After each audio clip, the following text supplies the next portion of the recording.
Welcome back to Physio Vibes. In this video we are going to look at Barton'S fracture and physiotherapy management.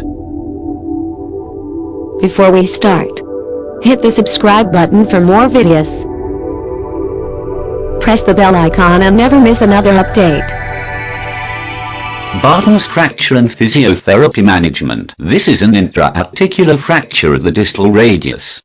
Fracture line is placed obliquely, separating either a large volar fragment volar Barton fracture or a dorsal fragment dorsal Barton fracture. It was described by John Rear Barton, an American surgeon, in the year 1814.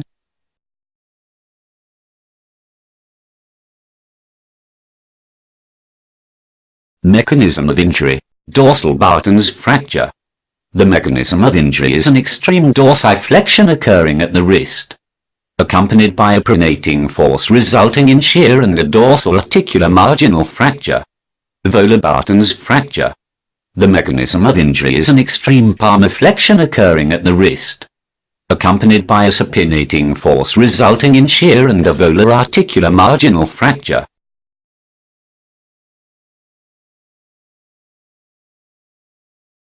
Treatment: Operative. This fracture is treated by open reduction and internal fixation using special plate known as buttress plate. For example, Ellis buttress plate, Jupiter plate. Being inoperative, has no role except in very selected cases of incomplete fracture. Complete fractures invariably get displaced sooner or later because of the pull of the carpal ligament and are treated surgically. Complications: 1. Malunion with angulation and radial shortening. 2. Distal radial ulnar joint dryia subluxation. 3. Sudex atrophy. 4. Rupture of extensor pollicis longus tendon dorsal Barton's. 5. Radiocarpal degenerative arthritis late complication. Physiotherapy measures for Barton's fracture. During immobilization, the hand is elevated above elbow above shoulder, to drain the excess lymphatic fluid from digits. Full range passive as well as strong active movements of fingers are done. According to Alon's, the use of electrical stimulation on sensory excitation level creates an electrical field in tissues which triggers the lymphatic system to absorb excessive fluid. According to Sorzan, the use of pulse galvanic stimulation can reduce edema by stimulating the pumping action of muscles. During immobilization, intermittent pressure glove biceps helps to reduce edema of fingers thumb by piling a pressure not more than 66 to 70 mm of Hg for 45 min to 1 hour. To the fingers exposed metacarpals volar pads can be wrapped with string to reduce edema.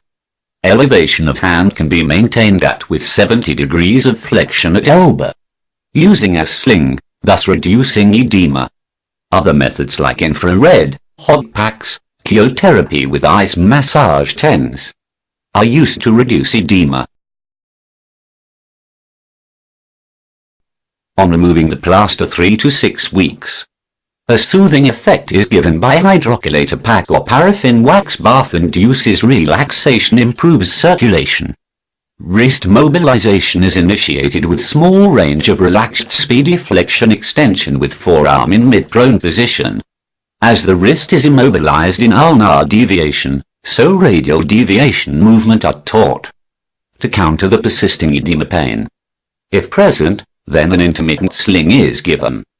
To further increase the rheumatist forearm after 1 week, exercises to improve supination and pronation flexion extension at wrist. Exercise regime is made vigorous using aids like wand, table edges, etc. Thanks for watching. Don't forget like, share and subscribe.